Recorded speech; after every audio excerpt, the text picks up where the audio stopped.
नमस्कार, आदाब। मैं हूं आपके साथ निखत अली। आज एक ऐसा मुद्दा जो अब भारत से निकलकर सीधे संयुक्त राष्ट्र तक पहुंच गया है।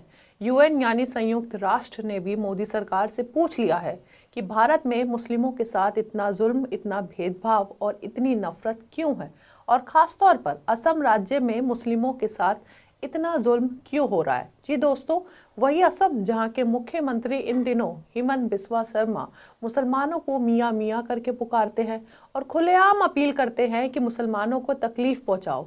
दोस्तों, हम आपको आगे बताएंगे यूएन ने और क्या क्या कहा है मोदी सरकार से, लेकिन उससे पहले आपको एक तस्वीर दिखानी है। आपको याद होगा, असम के मुख्यमंत्री हिमंत बिस्वा ने 2 दिन पहले एक बयान दिया था जिसमें उन्होंने कहा था कि मियाँ को जितना परेशान कर सकते हो करो, और अगर किसी मुसलमान के रिक्शे का किराया 5 रुपए हो तो उसको 4 रुपए दो, ताकि वो असम छोड़ने पर मजबूर हो जाए। और दोस्तों, यकीन मानिए, असम के लोगों ने ऐसा करना शुरू भी कर दिया है। एक वीडियो सामने आया है जिसमें एक लड़की रिक्शे वाले को 4 रुपए ही दे रही है और बोल रही है, असम के सीएम ने ही तो बोला है ऐसा। आप शायद भाषा ना समझे, लेकिन हरकतें जरूर समझ जाएंगे इस लड़की की। आप देखिए तस्वीर।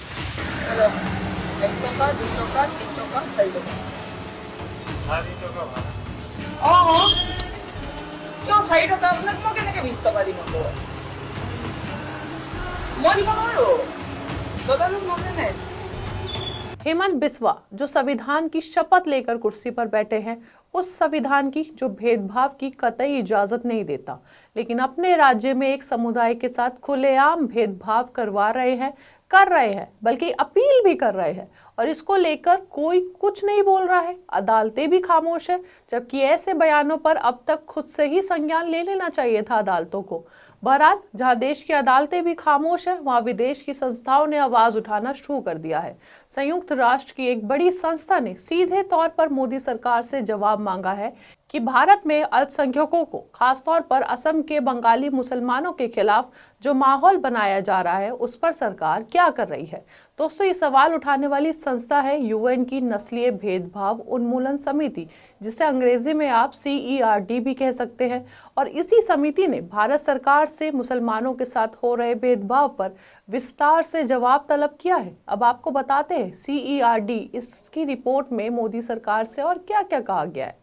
संयुक्त राष्ट्र की CERD कमेटी ने असम में बंगाली भाषी मुसलमानों के साथ हो रहे भेदभाव पर गहरी चिंता जताई है।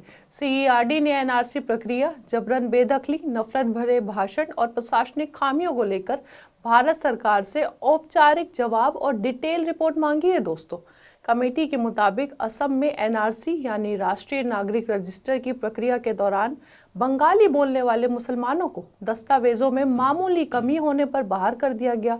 CERD ने अपनी रिपोर्ट में कहा, इस समुदाय को यानी मुस्लिम समुदाय को जबरन बेदखली, नफरत भरे भाषण और कानून लागू करने वाली एजेंसियों के जरिए कथित रूप से बल प्रयोग जैसे हालातों का सामना भी करना पड़ा।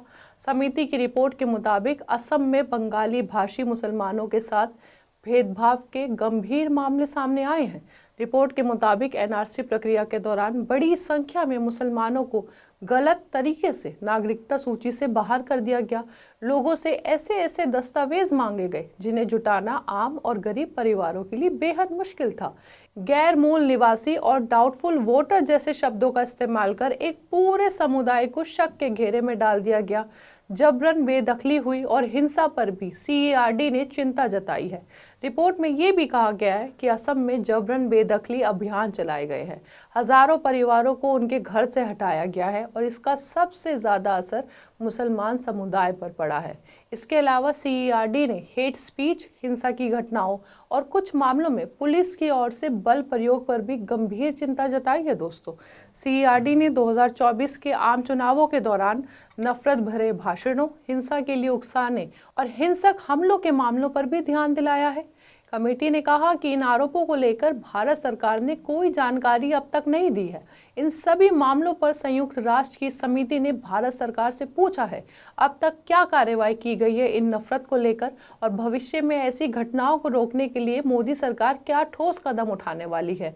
अब दोस्तों, CERD संस्था के बारे में जान लीजिए कि भारत सरकार को इन्हें जवाब देना जरूरी क्यों है।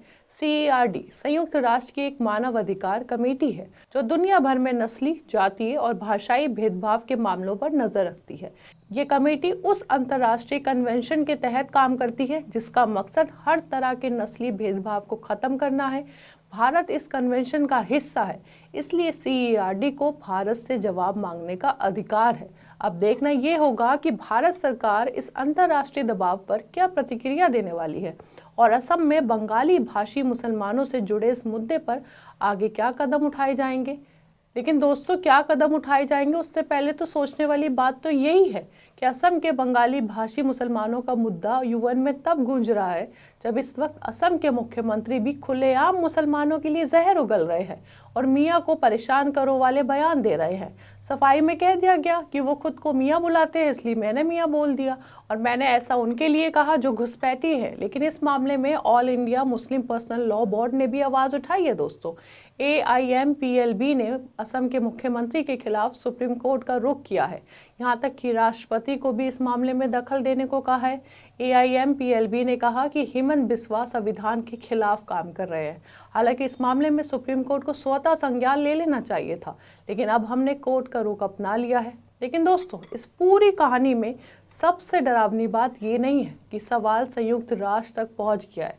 सबसे डरावनी बात यह है कि नफरत अब धीरे धीरे सामान्य बना दी जा रही है। जब सत्ता में बैठे लोग खुलेआम एक समुदाय को संदिग्ध ठहराते हैं तो वही सड़क पर आदेश की तरह बन जाते हैं, जिसकी तस्वीर हमने आपको ऊपर दिखाई है। रिक्शे वाली तस्वीर जो आपने देखी है। हेलो, 1 टका 2 टका 3 टका 4 टका। কিয় 4 টকা আপোনাক মই কেনেকে 20 টকা দিম আকৌ? মই দিব নোৱাৰো।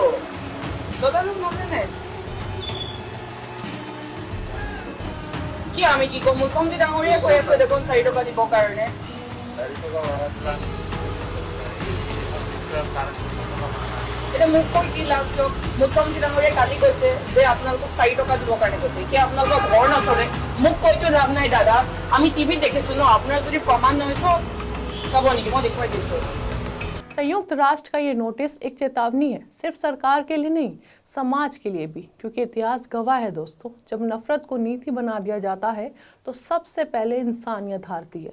लेकिन हमारे देश में हारती इस इंसानियत की गूंज अब विदेश से भी सुनाई दे रही है और वहाँ से भी सवाल उठ रहे हैं। आप भी सवाल उठाइए और अपनी राय हमें कमेंट बॉक्स में बताइए और हमारे चैनल आर्टिकल 19 इंडिया को सब्सक्राइब कीजिए, बेल आइकॉन को प्रेस कीजिए ताकि हमसे आने वाली हर खबर आपके पास फौरन पहुँचे। अब इजाज़त दीजिए, बहुत बहुत शुक्रिया।